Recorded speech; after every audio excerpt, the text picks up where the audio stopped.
Hello everybody, and welcome back to the Academy. I'm going to do my question and answer broadcast for this academic year to support you with that transition that hopefully you've been taking part in all of our online activities to do. So firstly, thank you for all the questions. I thought they were really poignant and should help other people that have got similar questions with some clarity as we move forward. So firstly, we had some questions around the after school and sporting context within the building. So I'll group those questions together to hopefully answer them for you. So session 6 is our after school. That's how we label after school sessions because obviously period 5 and then we move to session 6. So there are, as well as the sport or the after school clubs, there are targeted or optional academic opportunities, and that's across all of the subjects. Obviously in year 11 and 13 we might point students towards those sessions, but there's also options to stay behind with all of the subjects as well, and that is timetabled and notified to all parents and students as we move forward. Obviously the COVID situation currently, that's limited because we can't cross over the pods in different faculty areas, so we're working our best and we're looking to maybe improve that offer moving forward with maybe some virtual events and things like that. Enrichment is a big part of the Academy as well, because obviously academic progress is important, but we like to make sure that holistic development of the child is next to that academic progress. We have Combined Cadets Force, which is a military-based programme which students really enjoy, and we have a good take-up from years 9 upwards all the way to year 13. We also run the Duke of Edinburgh Award, which I'm sure, or the scheme, which I'm sure many of you are aware of out there. You might have seen the robotics clips in our virtual tour. We obviously offer that. But like I said, all subjects, as well as the academic, other subjects like to offer enrichment-based activities as well. And that might be around subjects such as food technology or sports, as we've already mentioned, design technology, art. There's lots of other subjects that offer enrichment-based activities too.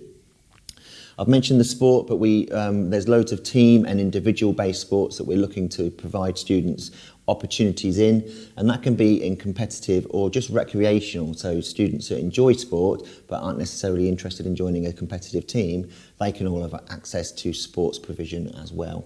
Alternative sports is a big thing we're trying to push at the moment, because the traditional sports are great and we'll continue to offer them, but it's important we tailor those needs for students who maybe want to focus on a different sport or experience something new. It can also help in other sports if they have more tactical awareness or experience in different activities. And we also like to direct our students to pathways externally from Corby Business Academy. And that might be governing bodies to do with any sport really. We like to identify a pathway or a local club where not just they can access it here, but they can obviously go off at the weekends or in the evenings, or even when they've left the academy building at year 11 or 13, and keep that healthy lifestyles going.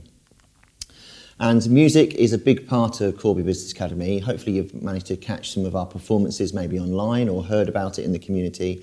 We're really proud of the music provision we offer.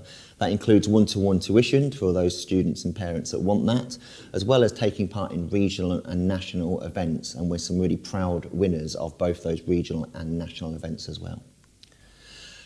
Similar line to the previous two questions around residential or any trips to reinforce learning and things like that. So we do offer a wide package for educational visits and trips. Our educational visits, looking at the CCF and the Duke of Edinburgh that I mentioned before, there are certain field aspects that need to complete as part of that programme, and obviously students access that. Geography and sport also have some packages or some elements within the curriculum where they have to access field events to then complement their learning or evidence their learning. But we also offer a wide range of trips to maybe to universities, business or industry, again, to reinforce students' interests but also their aspirations about where they want to go. Enrichment I've mentioned before, but that also not only in individual subjects, it tailors down into tutor trips or community-based visits, maybe to do with our charities that we raise money for. It's good for the students to see where that money goes to and get a feel of the environment or the difference they are making with that fundraising. And so general experiences or trips, we offer a ski trip, which is really popular. It's maybe sometimes a once-in-a-lifetime opportunity for some of our students, so we do our best to get the best deal possible for that. Year 7 do a residential, and that helps with their induction into the building. It helps them form a good bond with their tutor, but also maybe make some more friends, and we do that as early as we can in year 7. And there's also some modern foreign languages trips. So again, sometimes it's to reinforce what they're studying in the curriculum, but sometimes it's an experience or an enrichment-based trip that we do. And fixtures and competitions, obviously linked to the sport, we run them on a regular basis, COVID dependent obviously at the moment, but that is district, county, regional and national, depending on how far we progress in certain either individual or team sports. So someone asked a question about the unit, whether it was actually attached to the academy, and how much involvement maybe I have. And there's a real simple answer to that, and it's yes. We're hugely proud of our unit provision and the opportunities that it offers, and it's also integrated as part of our building on numerous aspects, and I'm going to run through some of them now. So they do have access to the mainstream facilities, all the students within the unit provision. That is whether it's classrooms or access to the sports hall and things like that. There are designated classrooms in different faculties where they can access them. Obviously that you'd expect, there's SEND specialist staff that deliver within the unit, but also some of our mainstream teachers also teach the unit students as well. There's also a range of accreditation and access to higher level qualifications where appropriate. Now, a real success story has been recently actually was last academic year where we had a student studying GCSE art, and her progress in that subject was phenomenal, and she's actually managed to now access A-level despite being a unit student, and I hope that indicates the kind of aspirations we have for all the students in the building. And the unit leadership team is made up of a unit leader, that's Claire Robinson, but I also meet with her assistant managers as well, and I line manage that department personally. I've got quite a bit of experience in special schools, so I thought it was quite right that I line manage that, and like I said, we're really proud of the provision that they offer, and that keeps everybody really close to the academy focus, and also the unit, like I said, is a big part of the academy building. Someone asked a question about the Ofsted inspection, quite rightly. That's the information for you as parents and carers and the community about how we are judged, about how we are doing. And it was noticed the improvements that were made in regards to leadership and management and behaviour. And the obvious question was, have those improvements continued? And as you'd expect me to say, they have continued. Some of that will be dependent on the next inspection, which I'll talk about in a bit. But something in the last inspection that's quite important to mention is how pleased the inspectors were with our self-evaluation, and that's that's how we judge ourselves, and we judge the improvements that are required or the things that are going well. The inspectors found that our self-evaluation was really reflective, really accurate and really fair, and so that was a real promising aspect, especially in the recent leadership changes over the last couple of years. Then the curriculum planning has been a huge part of most schools in the country, to be honest. Quite rightly, the focus is now about a well-rounded curriculum that sequence learning and gives students the best possible opportunities for either life chances or their outcomes. There's been a huge amount of work that's continued to do that. And that ties into the whole school and subject planning as well. We have real detailed planning documents for whole school improvements, and also that cascades into the different subjects where their targets will align to the whole academy targets, and then they will then tailor their own needs to their individual subject needs, whether that's staff training, which I'm going to talk about in a minute as well. So the staff training that I just mentioned, we're continuing to develop the staff. Our recruitment in recent years has been really excellent. I've been so pleased with the staff that have come into the building and have such a passion for Corby Business Academy and the students that they serve. Our high standards and culture and ethos, they are continuing. Every term we see improvements on that, and when you walk around the building on a daily basis, I feel personally very proud when I walk around the building and see the high quality learning and the maturity of the students in the building, and they're not just the staff aspirations but the students' aspirations for themselves to change their life for the better.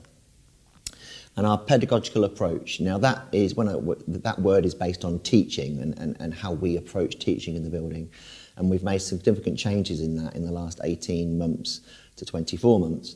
And our current model is, I think it's an exemplary model for best practice. We've got some really good teaching and learning leads in the building, and we are now starting to share our practice with other schools as well. And like I said before, the next inspection will obviously hopefully prove what I'm saying, and we will see progress from the last inspection as well. We don't know when that will be because obviously the COVID situation has slowed things down, but we will welcome that visit whenever it is announced. Careers opportunities and how it plays part of our curriculum or how it's developed within the building. There was 3 questions based around that, so I'm going to sum all of them up in one go. So careers, again, a huge part within the building because we think it's important for students' vision about where they're going to go or why they're doing certain types of learning or topics. So we've spent a long time developing that with some rigour as well. So we're really fortunate to have a careers advisor in the building.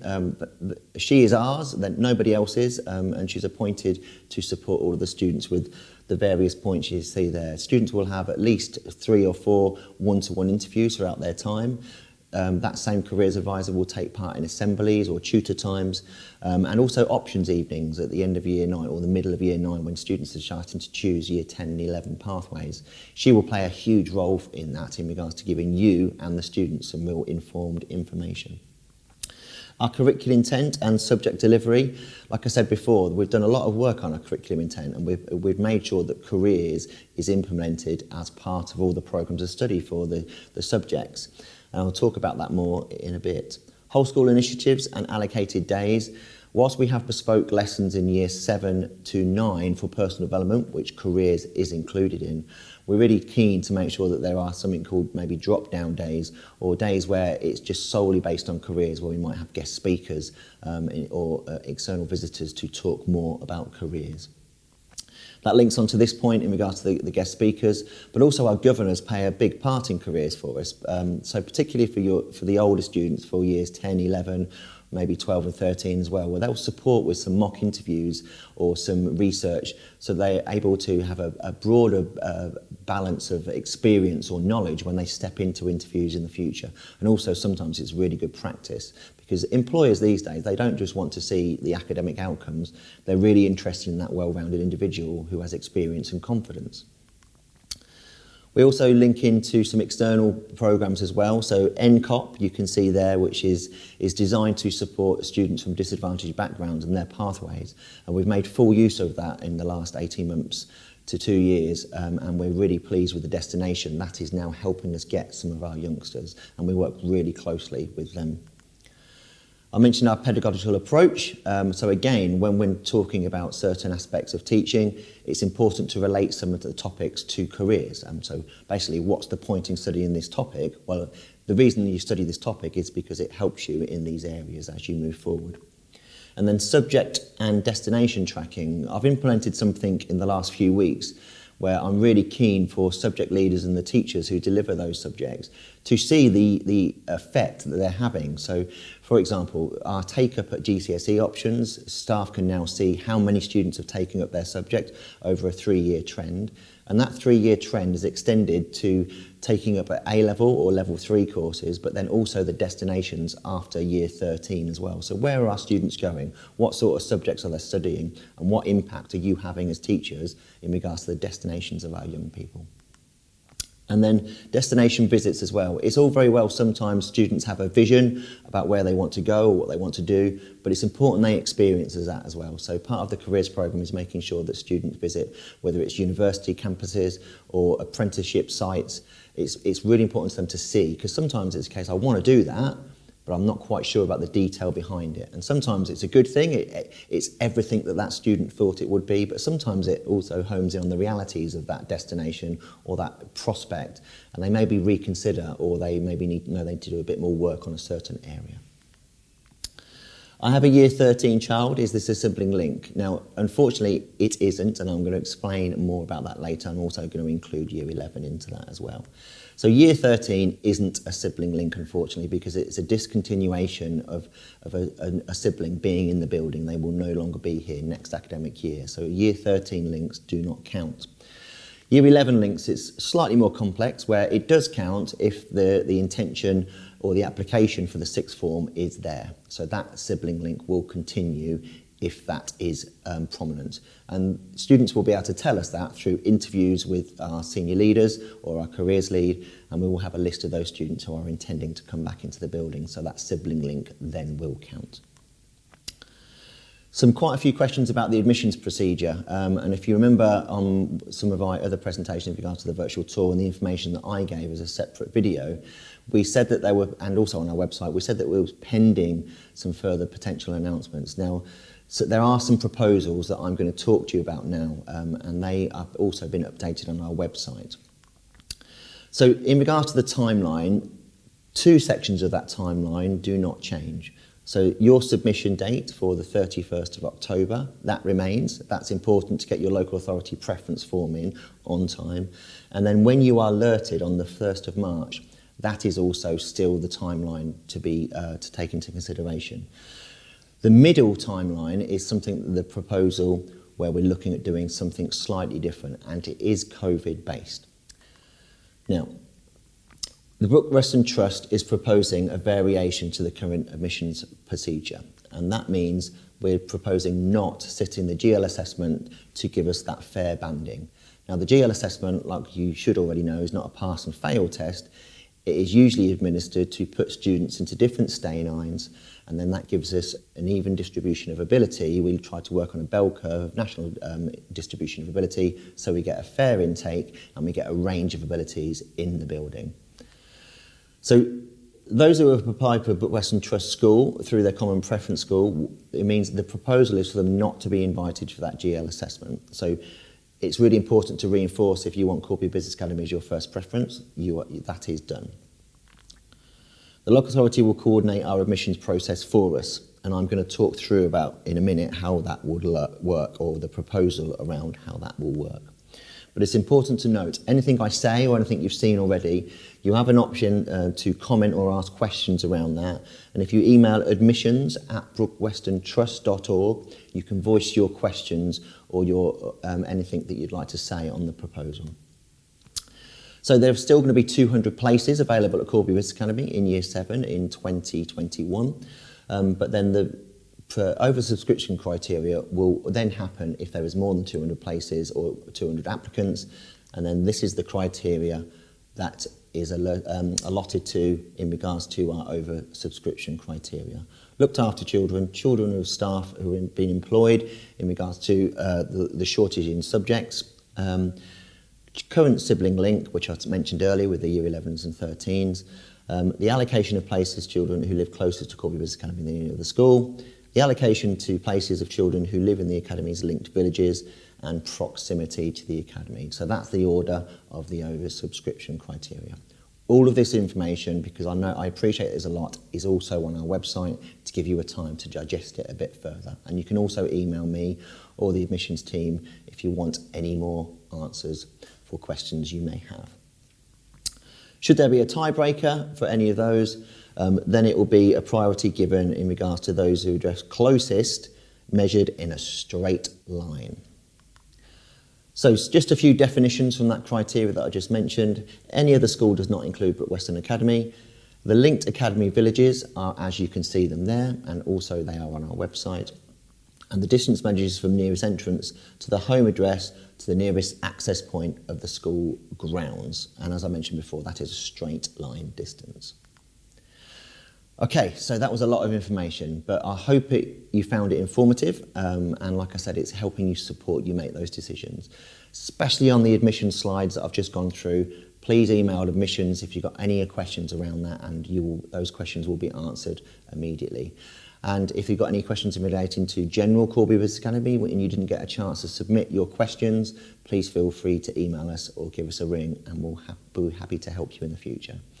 Okay, so thank you again for listening, and we look forward to hearing or seeing from you soon. Bye.